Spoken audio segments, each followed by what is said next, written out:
The fighting on Ukraine's eastern front is relentless, but the real moves may be happening off the battlefield as drones strike from both sides continue. President Putin is sending a new message to Washington asking for Ukraine to surrender Donetsk and end the war. A signal to the West and a test for Zelensky. Here's a report.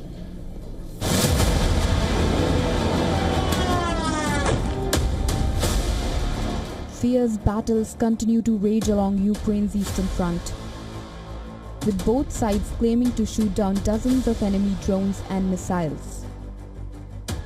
Russia claims new gains in the strategically critical Donetsk region.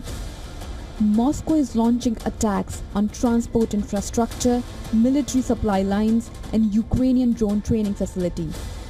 But Ukraine is striking back. It's hitting Russia where it hurts the most. Even as Moscow is battling fuel crisis in its backyard, Kiev has targeted the Orenburg gas processing plant in Russia's Samara region, the largest facility of its kind in the world. Reports say Russia has been forced to suspend its intake of gas from Kazakhstan after the drone attack. As the battle rages on, the diplomatic front is shifting. Behind closed doors, President Vladimir Putin has sent a new condition to end the war. The message has been delivered directly to US President Donald Trump. Surrender Donetsk and Russia will talk peace. Reports suggest Putin told Trump that Russia would only agree to end the war if Ukraine relinquished full control of Donetsk. He hints at a possible withdrawal from parts of Zaporizhia and Kherson in exchange for the total control over Donetsk, a region that has been at the heart of this conflict for over a decade. Controlled in part by Russia and separatist forces since 2014, Donetsk is viewed by Kiev as a crucial defensive line against any advance towards the capital. Putin's demand marks a shift from his earlier territorial ambitions, a sign that Moscow may be signaling its terms for a frontline freeze. Trump has not commented publicly on Putin's demand. However, following a crucial meeting with Ukrainian President Zelensky at the White House, Trump reiterated his hope for a ceasefire. He also seemed more inclined for the two sides to freeze the current front line. In my opinion, they should stop the war immediately. You go by the battle line wherever it is, otherwise it's too complicated. You'll never be able to figure it out. You stop at the battle line, and both sides should go home, go to their families, stop the killing, and that should be it. Stop right now at the battle line. I told that to President Zelensky. I told it to President Putin. Russia today controls around 20% of Ukraine's territory, including large parts of Donetsk, Luhansk, Zaporizhia, and Kherson. The war front has remained mostly static for a year, with heavy losses but little movement. Trump's envoy Steve Witkoff reportedly raised the Donetsk issue directly with the Ukrainian side, pointing to its Russian-speaking population, a long-time Kremlin argument. Reports indicate while President Zelensky and other officials have privately acknowledged the likelihood of Russia retaining control of captured territories, they are seeking security guarantees from the US and Europe to prevent further aggression. One of the topics what we discussed with President Trump was about security guarantees. We want United States be a part of security.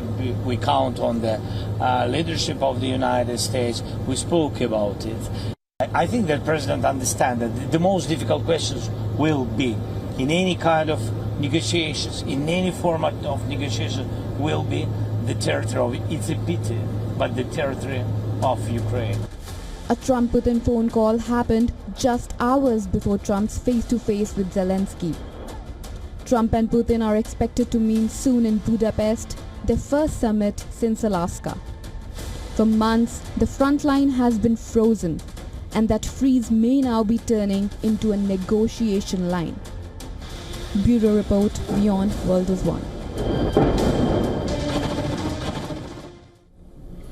Mr. Maximilian Hess is a Central Asia Fellow at Foreign Policy Research Institute and also an author of Economic War, Ukraine and the Global Conflict Between Russia and the West.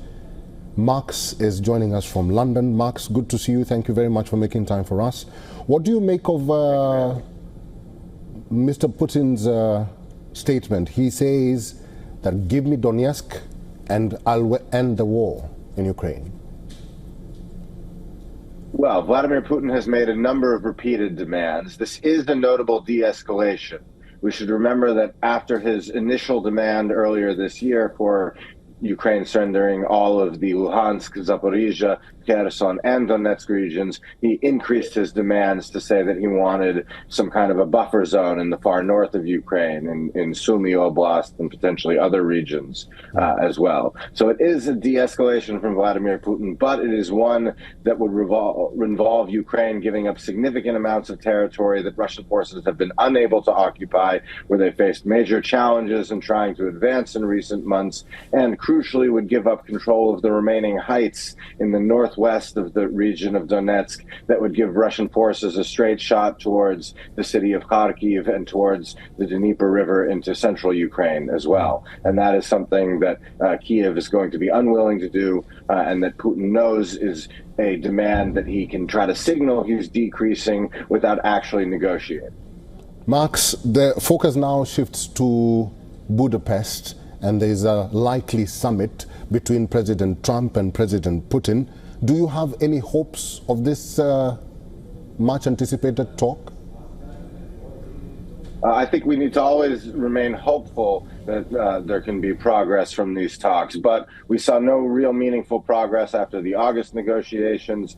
Vladimir Putin is very good at convincing Donald Trump to agree to delays rather than to significantly increase pressure. Although there have been some notable moves on the sanctions front as well, it has been Ukraine's military that's really brought up the pressure through these strikes on Russian energy facilities in recent weeks.